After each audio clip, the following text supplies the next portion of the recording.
Alhamdulillah wa ba'd. Assalamualaikum warahmatullahi wabarakatuh. Ang hadith natin ho ngayon ay patungkol sa gaano karami ba ho ang tubig na gagamitin natin sa pangligo. Ito, hadith mula kay Abi Ja'far, annahu kana huwa wa abuhu 'inda Jabir ibn Abdullah. Naroon ho sila sa bahay ni Jabir ibn Abdullah at ang kanyang tatay. Wa 'indahu qaumun, at andon din ang mga tao.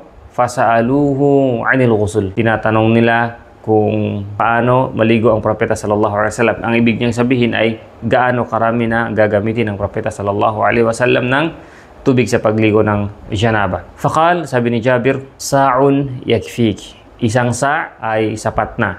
Isang sa, ang sa, kung i-convert natin sa litro, 2 and 3/4 na litro. Halos 3 litro na ho yun. So ngayon, sabi ni Jabir, yakfika sa'un, sapat na sa'yo ang isang sa. Faqala rajulun, sabi ng isang lalaki, ma yakfini, hindi ho yan sapat sa akin.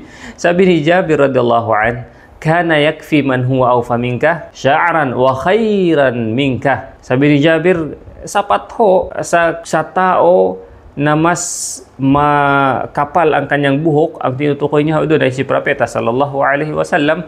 Wa khairan mink, lalo mas mabuti ho siya kaysa sayo. Thumma amana fi thawbin, at nag-imam ho siya sa amin gamit ang kanyang thawb, kanyang. Wa fi lafdhin, at saka sa isang lafad, kana Rasul sallallahu alaihi wasallam yufrighul ma ala ra'sihi thalath. Sa isang riwayat, sabi ni Abi Ja'far, binuhusan ng propeta sallallahu alaihi wasallam ng tubig ang kanyang ulo ng 3 beses. Ang sumagot ho ng sabi niya, hindi ho yan sapat sa akin, si Al-Hasan ibn Muhammad ibn Ali ibn Abi Talib, abuhu ibnul Hanafi. So si Hasan ibn Muhammad ibn Ali ibn Abi Talib ang nagtanong ho. Ang kanyang tatay ay si Ibnu Al-Hanafi. Ang makukuha natin, kung kaya ho natin konti lamang ang tubig na gagamitin sa pagligo, mas mainam ho yun para hindi kumbaga magiging sayang ang tubig na paggamit natin paligo. Assalamualaikum warahmatullahi wabarakatuh.